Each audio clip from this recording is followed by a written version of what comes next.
Halo, kembali lagi. Hari ini aku mau mengolah sebuah video. Sebuah video ini berkaitan dengan kepenulisan. Jadi aku sudah menuliskan beberapa ide yang mau aku sampaikan.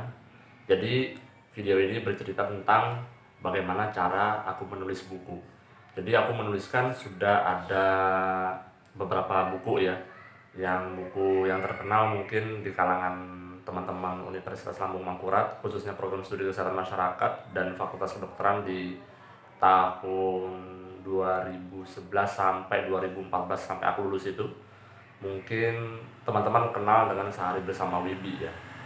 Mungkin para subscriber uh, kenal juga dengan buku tersebut. Ketika video ini dipublikasikan, mungkin ada beberapa teman yang mendapatkan buku dari aku. Ada yang membeli dan ada juga yang aku kasihkan secara gratis. Karena ketika aku membagikan itu, aku merasa kebahagiaan tersendiri ketika aku berbagi buku tersebut. Buku-buku selanjutnya itu ada Abdur. Itu tidak aku publikasikan secara luas memang, dan ada juga judul buku Separuh ya. Jadi itu tulisan memoir aku bercerita tentang berbagai fakta yang ada di sekitar aku, dan aku juga beropini tentang kehidupan seseorang, namun aku ubah namanya sehingga menjadi cerita fiksi begitu. Jadi buku Separuh itu judulnya tentang memoir aku, catatan pribadi aku, dan itu belum aku dan itu sudah aku publikasikan, dan itu akadnya adalah gratis. Namun ada beberapa syarat. Mungkin kalian bisa add bersama titik tulisan ya, bisa komen di sana, karena ketika kalian menginginkan buku PDF itu, buku e-book itu yang aku akadkan memang gratis, itu kalian ada beberapa syaratnya. Jadi kalian bisa mendapatkan e-book tersebut. Baik, kita langsung ke topik ya. Eh, aku ketika menulis buku itu caranya ada 9 cara ya, ketika aku mau menulis sebuah buku yang aku rencanakan menjadi sebuah buku yang terbit begitu. Eh, yang pertama itu adalah aku biasanya membuat outline garis besar ide cerita ya. Jadi misalkan kalian eh, pernah membaca buku fiksi, mungkin kalian melihat bagian satu sampai habis. Nah, itu yang dimaksudkan dengan outline. Chapter 1 itu berbicara tentang perkenalan, kemudian ada beberapa chapter berikutnya. Nah, ketika kalian pernah membaca buku fiksi, kalian tentunya eh, membaca tersebut sampai habis, apalagi kalian menyukai buku fiksi seperti Aurelie, kemudian Andrea Hirata, kemudian ada juga judul buku terbitan dari Andrea Hirata, ada Maria Karpov, ada juga Laskar Pelangi dan lain sebagainya, ada juga Habibur Rahman El Shirazi. Kalau kalian menyukai buku fiksi tersebut, tentunya kalian menemukan berbagai macam outline yang termasuk dalam satu chapter. Satu chapter berbicara tentang ini, chapter 2 berbicara tentang ini sampai habis. Nah, yang cara aku menulis buku yang pertama itu harus mengolah outline garis besar dulu. Aku mau mengolah buku ini seperti apa garis besarnya.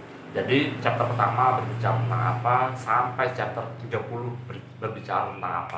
Nah, itu yang aku tuliskan, yang aku sering lakukan. Yang kedua adalah aku mentargetkan diri aku satu hari itu menargetkan minimal memproduksi 3 halaman A4. Ketika aku menuliskan, aku mentargetkan minimal 3 halaman sudah 3 halaman sudah selesai begitu dari outline yang aku kerjakan.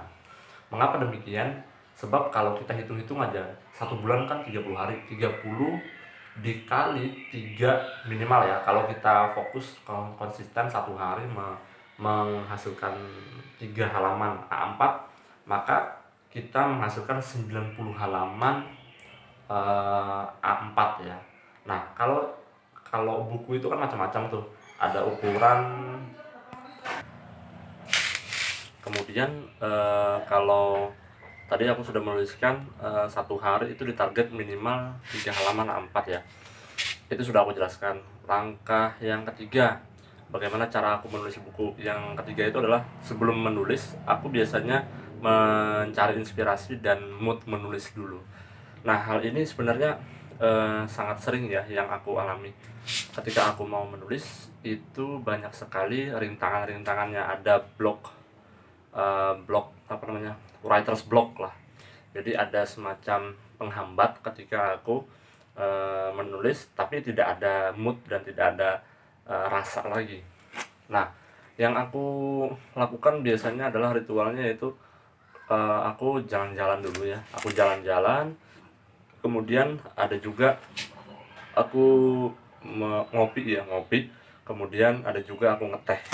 Nah, biasanya kalau ada makanan atau hal semacam yang lain, itu bisa aku gunakan juga.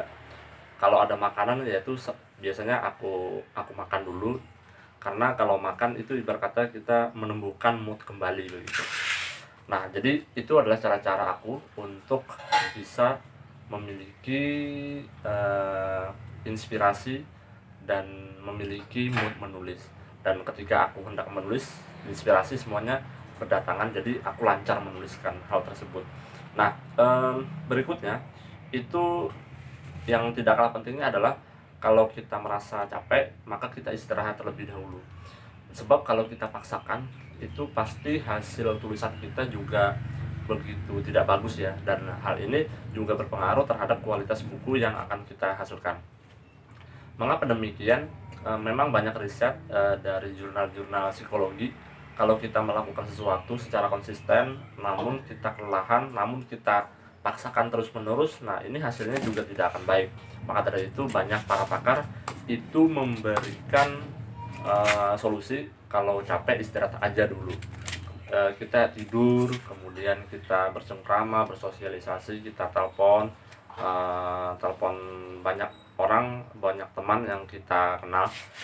Hitung-hitung juga itu sebagai silaturahmi. Kemudian cara aku menulis buku, tipsnya yang keenam, yaitu targetkan selesai menulis sebuah buku dalam waktu 1 bulan. Nah, ini berkaitan dengan poin kedua ya. Kalau menulis itu tidak ada targetnya, maka sangat-sangat riskan sekali ya, itu terbengkalai. Nah, justru kalau kita ingin memiliki sebuah capaian, maka kita harus bertarget dulu. Ini tulisan mau selesainya kapan? Ketika ini dilakukan secara konsisten dalam waktu 1 bulan, insya Allah itu akan menghasilkan sebuah target yang begitu bagus, yaitu hasil buku yang kita harapkan akan selesai dalam waktu 1 bulan. Kemudian langkah selanjutnya itu langkah ketujuh, yaitu diedit ya, dan direnungkan tulisan editan kita tersebut.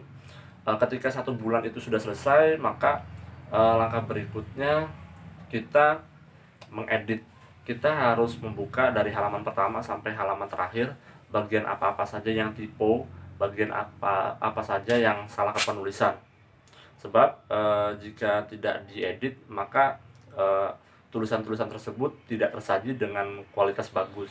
Jadi pembaca itu agak kesusahan ketika membaca tulisan kita, juga susah mencerna apa maksud dari tulisan kita begitu. Kemudian setelah uh, diedit ya, dari halaman 1 sampai halaman terakhir, itu kita pendamkan selama 1 minggu dahulu, lalu baca kembali editan buku kita. Mengapa kalau dipendamkan ini bermanfaat? Sebab kalau kita pendamkan, kita memiliki atmosfer cakrawala pemikiran yang berbeda. Jadi setelah 1 minggu kemudian, kita mendapatkan inspirasi kembali. Apakah ada ide-ide yang perlu ditambahkan dalam editan buku tersebut? Kalau tidak ada, ya udah tetap itu aja editannya. Namun apabila ada bisa ditambahkan editan buku tersebut, itu bisa ditambahkan. Nah, makanya kita aku pakai cara yang ke-8 ini, yaitu dipendamkan selama 1 minggu, jangan langsung keburu diterbitkan, sebab hal ini juga akan berpengaruh. Dan yang terakhir itu adalah mempublikasikan buku kita. Mempublikasikan buku ini banyak caranya ya, karena ini berkaitan dengan penjualan sebuah sebuah produk ya, yaitu produknya produk buku gitu. Kita perlu meriset terlebih dahulu, mmm, bagaimana pesaing-pesaing buku kita, buku-buku orang lain, itu perlu kita cermati terlebih dahulu. Bagaimana cara kita memasarkan, dan ini bukunya tujuannya kepada market siapa-siapa aja, apakah khusus pemuda, apakah khusus orang tua. Nah, itu perlu disurvei terlebih dahulu, bagaimana kita merencanakannya. Kemudian ketika sudah merencanakan, maka kita bisa melakukan beberapa tahapan lainnya, yaitu melaunching buku, kemudian mempromosikan buku dalam waktu beberapa bulan. Kemudian kita jangan lupa mempersiapkan buku yang hendak dijual. Jadi buku yang kita terbit yang ingin kita jual itu kita harus memegang terlebih dahulu. Sebab kalau tidak ada pegangan, kita ketika ada orang yang beli, kita susah nanti mengirimnya begitu. Jadi itu mungkin 9 tips aku ketika hendak menulis buku. Nah, ini bisa dipraktekkan oleh teman-teman yang lainnya kalau ingin menulis buku. Semoga bermanfaat ya 9 tips ala aku ketika menulis buku. Terima kasih. Wassalamualaikum warahmatullahi wabarakatuh.